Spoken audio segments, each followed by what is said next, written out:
there was a big public meeting that took place last Friday up in East Yorkshire in a place called Cottingham.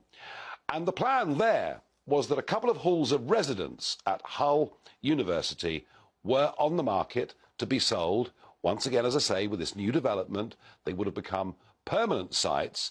There was a big public meeting. I don't know what the atmosphere was, but Louise Aikster was there. We've spoken to her before, a care worker and somebody who was there at that public meeting. Louise, what was the atmosphere like last Friday evening in Cottingham? It was amazing, to be quite honest with you, how so many members of the community, you know, had made the effort to join together and unite against all of it. There was so much passion in that room and so many strong views and opinions, and it was great. It was a really good turnout. Now, it would seem, Louise, that there is a reprieve, that there's been a change, that the university are not now going to sell these halls of residence. So do you view this as a victory for your local community, or really is all you're doing passing the problems on to another neighbour?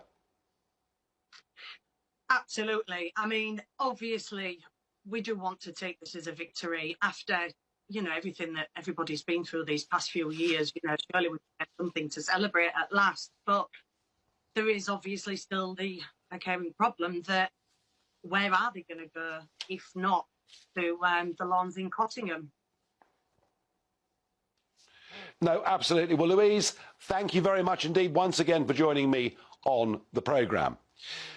Now, the local Member of Parliament for Cottingham is a certain David Davis MP, who joins me now.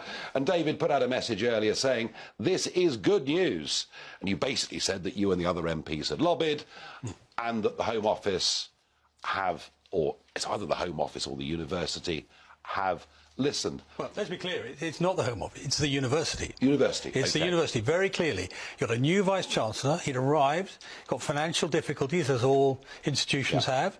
He's got this £6 or £7 million asset on his doorstep, and he goes to sell it effectively to the Home Office or its representative. And we said to him, you know, what about your local community? And to be fair to him, he took it on board and he made the decision. He actually made the decision a little while ago, but we said, please publicise it. He did. OK. So that is good news for you as a sitting MP. That's good news. But you see, and for the people of Cottingham, most important. No, absolutely. And Louise clearly was very pleased, and she said, you know, we all need a bit of good news after the last couple of years, and I agree with her on that. I agree with her on that. But you see, the thing is, David, that the inner city hotels are all full. So they're now seeking rural market town locations. Sir Graham Brady, Hale, in his constituency, is about to get a hotel. Chris Heaton-Harris tonight. I'm not sure there's anything he or the local parish council can do about the private sale of a building. Frankly, nothing they can do. So what we're now seeing is direct pressure coming on some very senior figures within the Conservative Party. You know, I've watched this. We all have. You know, for the last 12 years, Conservative leaders and Home Secretaries have said we're going to stop illegal immigration. You come here illegally, Cameron said, Boris said, they all said, you know, you'll be sent away. But it never ever happens. We used to deport a lot of illegals going back 15, 20 years. Hardly any get deported. You know, handfuls get deported these days. Your government was elected to take back control of our borders. There's a huge price to pay for this, isn't there? Yeah, there is. And I reckon it's in the top 4 issues that will decide whether or not Conservative governments return next time. You know, it's 1, 2, 3 or 4. I don't know. It depends on the day almost.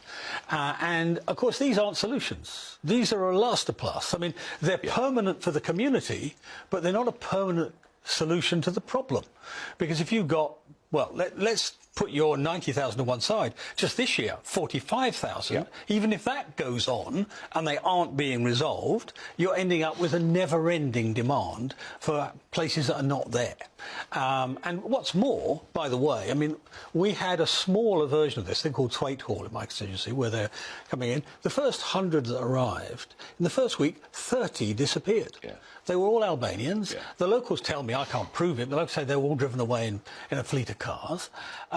Presumably, as you were saying, the Albanian gangs that brought them over are exacting a price, whatever that might be, work on our, whatever it is they're doing.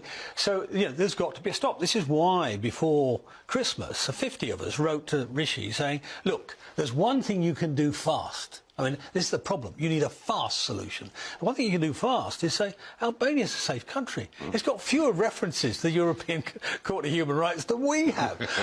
I should be able to claim asylum in Tirana, particularly when the whips get to me. But the simple truth is you've got to do something fast. And actually, if we said, as Sweden has done, that, Albania is a safe country, then... Yes, and zero applications in Germany and in France, and yet 12 or 14,000 thus far are here.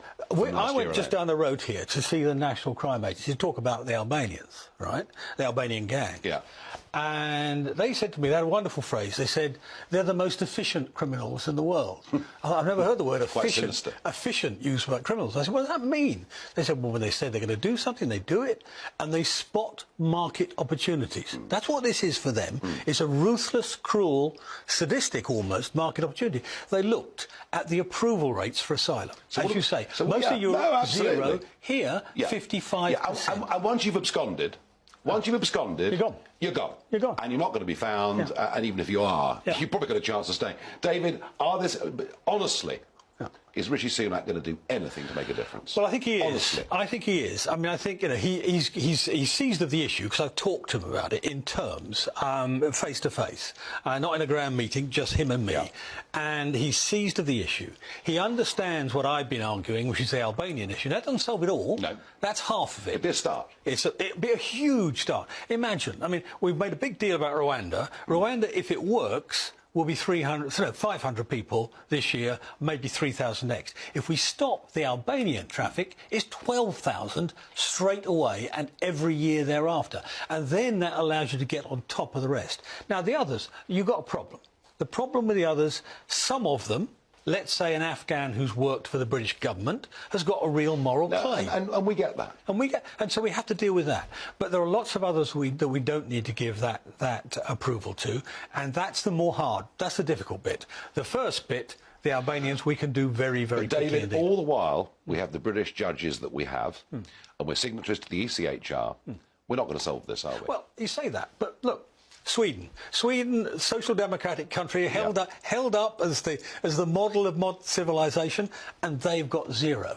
How did they get zero? They rewrote their laws, not now, 2 years ago. 2 years ago, they saw this coming. 2 years ago, and they rewrote the laws to say, if you define as a safe country, it isn't just Albania, by the way, it's Albania, Mongolia, Serbia, all safe countries, you get sent straight back. No question, at the border. Well, I think the battle against the British judges would become the real issue there. Well, the Swedes saw it coming and stopped it with the law. That's what we have to do. We saw it coming here on GB News. We've been talking about it ever since the day we launched. David, thank you for joining me. Well done for your constituents. Yeah. But the problem is rather like a wing three-quarters rugby ball. It moves on to somebody else.